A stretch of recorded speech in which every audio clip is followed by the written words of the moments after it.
Six Sigma Green Belt, yes, as I said, they can do smaller projects with moderate savings.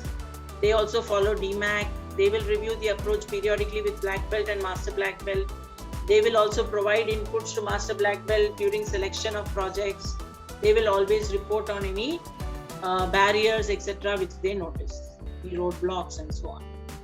And Black Belt, they will lead and manage Six Sigma projects. They will utilize resources provided effectively. They will do financial quantification of projects. They can work on 4 to 6 projects per year. Monitor project progress closely, review completed projects. They will mentor the green belts also. And they will work with champions, MVPs and process owners for selection of projects. And then apart from that, they will address any roadblocks which are there, which are had barriers hindering process. Then they will also give the management update on what is happening, what is the status of all the projects and so on. And they will share lessons learned. So they will do sharing of best practices. Master Black Belt, as I said, will be part of the coach Six Sigma, Black Belt and Green Belts. They typically between 15 to 20 projects are overseen at a time. They only mentor, they do not do projects. They formulate overall business strategy, so linking to Six Sigma program. So they, as I said, work on the business strategy. They work with champions and process owner for selection of projects. Any kind of project stagnation. So if some projects are stuck somewhere, they will try to see how best to remove and move the projects forward. What is it that is stopping the projects from happening? What can be done to improve the status? So all of that they will do. They will always review. So your final review of any project is done by the Master Black Belt along with some other stakeholders. And only if a Master Black Belt approves is the project completely approved. And they also provide, the rewards and recognitions usually happen end of every project being done. So they will review that as well. So this is what a Master Black Belt does. His is more of a strategic role. Whereas Black Belts and Green Belts are all hands-on doing projects most of the time. So this is the difference between the different levels. Apart from these people, we have some others who will be part of your team.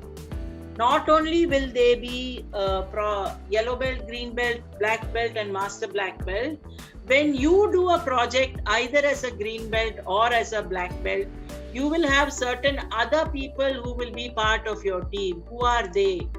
They will be other members in the team. They are team members. The team members are nothing but cross-functional team. So if you are doing a project, you always, it's called a CFT in most places. You need a cross-functional team. If you are going to do a project in operations to reduce the cycle time, or to improve first time right, or to reduce defects. So you're doing some project. So in that project, you may need data about cycle time. You may need data from HR regarding who are all the people there, what is their experience, what is their level of education. So HR can provide you with that information. At the same time, if you want to see what is the salary of all the people who are working on the process, you may need finance or component to assist you. Or if you are looking at some other points like from MIT, what is the cycle time by individual? What is the turnaround time by individual? What is the time they are spending in setup time or hold time, if it is a BPO scenario, hold time. So all of this information can be provided by the MIT, Management Information System, MIST.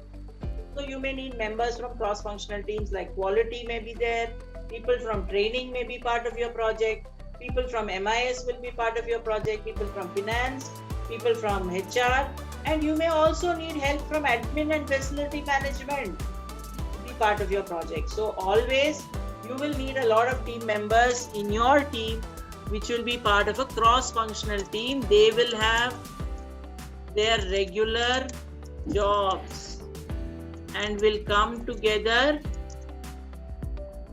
with you only for the projects.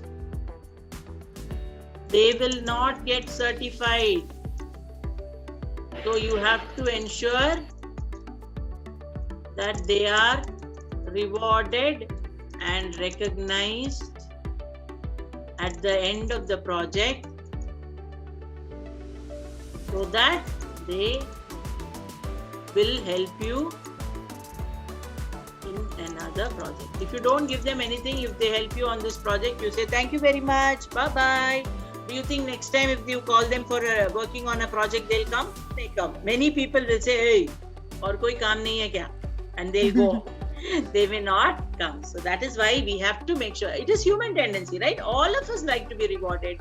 All of us like to be recognized and get a pat on the back. So if they have worked hard for you on your project, they will not get the certificate. It is only you who will get the certificate. So, but you have to make sure that they are also appreciated and recognized. So those are the team members. So apart from team members, who all you have? They will help you in brainstorming, collecting data, all of that, getting people to come to attend your meetings, setting up meetings for you. These all things are done by the team members.